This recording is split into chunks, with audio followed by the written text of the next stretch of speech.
since the pandemic began, Excellency, the United States has donated over 115 million COVID-19 vaccines to Bangladesh, and it's totally free of charges. It's accounting for more than 70% of all international coronavirus vaccine donations to Bangladesh. What is the reason behind that?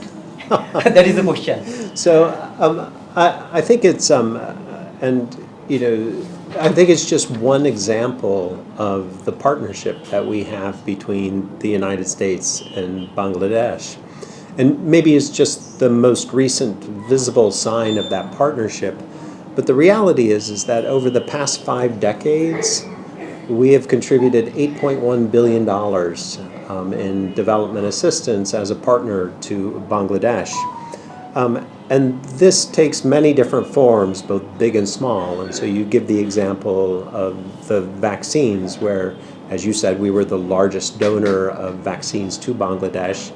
And actually, Bangladesh was the largest recipient of U.S. donated vaccines in the world. But we've also done, we do a lot on disaster relief. We support your healthcare sector.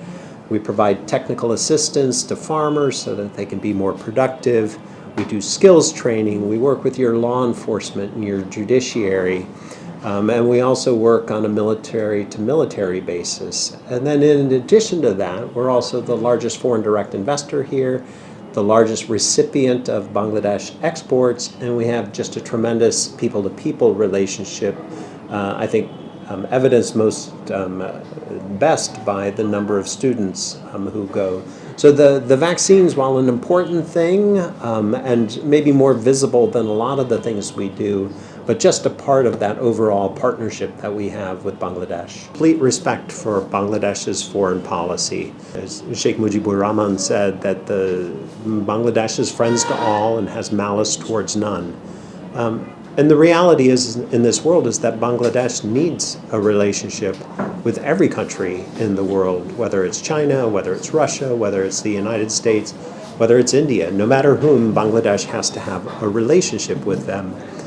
And those relationships will be based on what is important to Bangladesh. And Bangladesh has done an amazing job with its relationships with China, with us, with the rest of the world. And we're not about anyone having to pick sides, that we are eager to partner with Bangladesh. The one thing that we do want to make sure is that Bangladesh continues to have the ability to make its own choices as a sovereign nation. So we're not particularly focused on the relationship Bangladesh has with China. We're really focused on the relationship we have with Bangladesh. In early October, a pre-election monitoring team will come to Bangladesh, will visit Bangladesh. So we want to know actually, how does it work? Sure. What is the process? So we work with 2 independent organizations, IRI, the International Republican Institute, and NDI, the National Democratic Institute.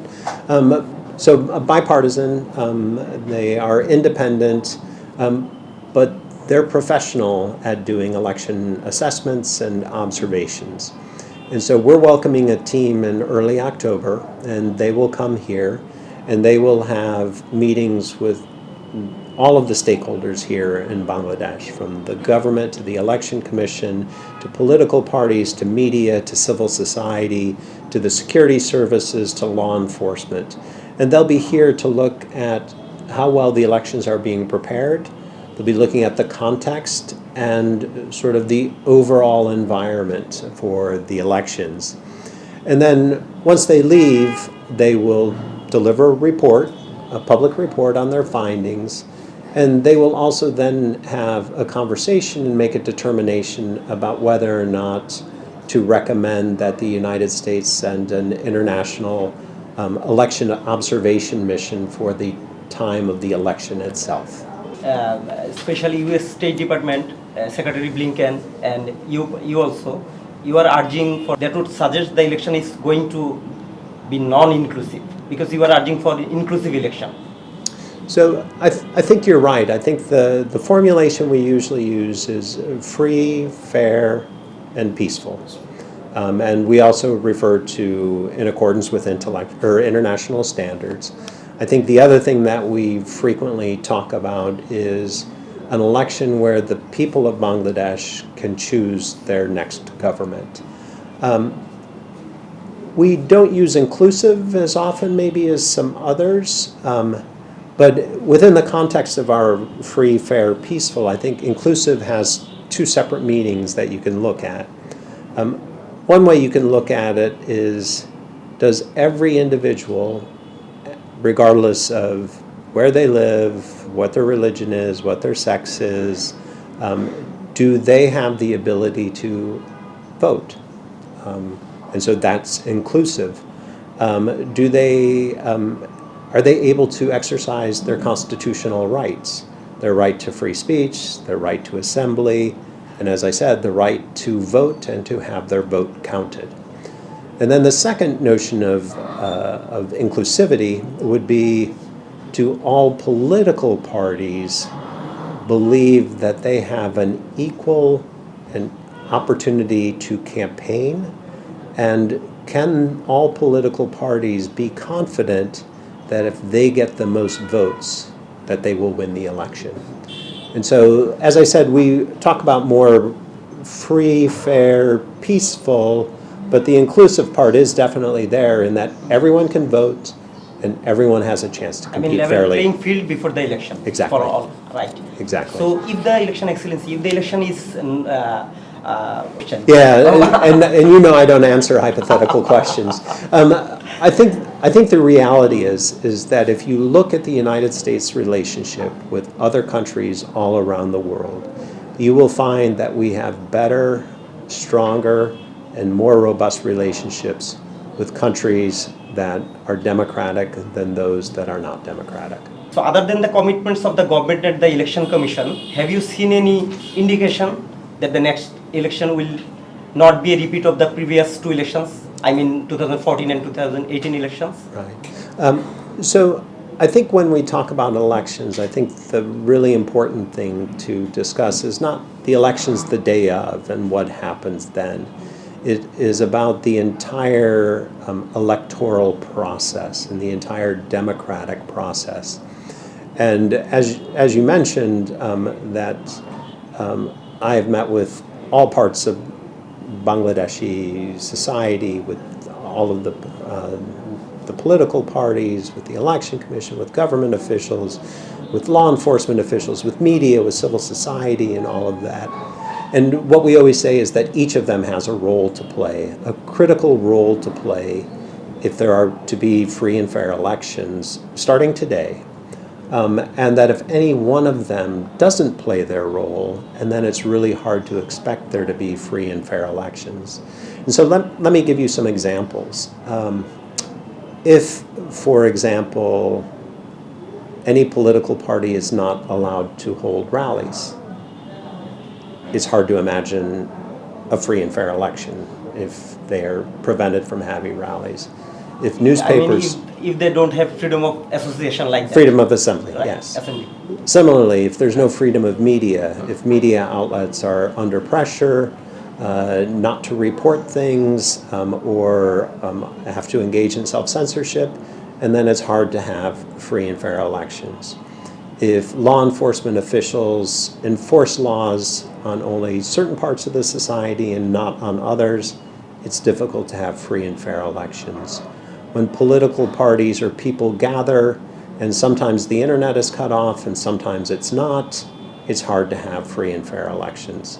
And so I think you understand that it's not just the day of, it is the entire environment in the lead up. You are continuously speaking about it. Yes, the exactly. It's not about one day. It's not about one day. Right. Exactly. Because Bangladesh has been such a development success story.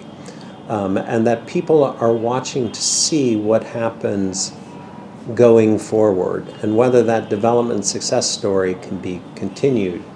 And so it circles back to investment and whether people want to invest. And so I think a lot of people are looking at Bangladesh because of its the progress it's made over the past couple of decades and its potential for the future. And so they're looking at the elections as a signal of where Bangladesh is going. In terms of other countries, like-minded countries, the UN, every country has its own policy. Every country approaches Bangladesh in their own way. I think you have seen in the past several months that there have been a number of cases where a number of like-minded countries have joined together and joined our voices to make statements on what's happening here in Bangladesh. But it's not our job as the United States to corral them and bring them all together. It's that we are expressing our views, and when those views are the same as other countries, we think it's important to join voices together. How is it as a envoy, as an influential envoy, how do you evaluate the Bangladesh future in the democracy? Bangladesh's future as a democracy is in the hands of Bangladesh itself and the Bangladeshi people. And it's a responsibility for everyone to take the country forward in the direction that the people of Bangladesh want to. I think one of the things that I would say is that it's important for people to think about what do we do today to fulfill the promise of Bangladesh for tomorrow. So whether you're looking at Vision 2041, no matter what you're looking at, it's the decisions that people take today that will determine the Bangladesh of tomorrow. And I think it's really important to continue to focus on that moving forward. We've seen the American reaction on the conversion of Digital Security Act to Cybersecurity Act. Can you elaborate any this reaction? Yeah. Can you? It's been no secret that the United States has found the Digital Security Act to have some troubling provisions. And it's no secret that we believe that in many cases it has been used to stifle critical voices, that it has been used against the media, and been used in a way that, at least we've been told, it was not intended to be. And so we welcome the idea that the legislation is being repealed and replaced. I think it is too early. We have not seen a copy of what the new law looks like. And so I think it's too early for us to be able to comment on whether it is better, how much better, whether it matches international human rights standards.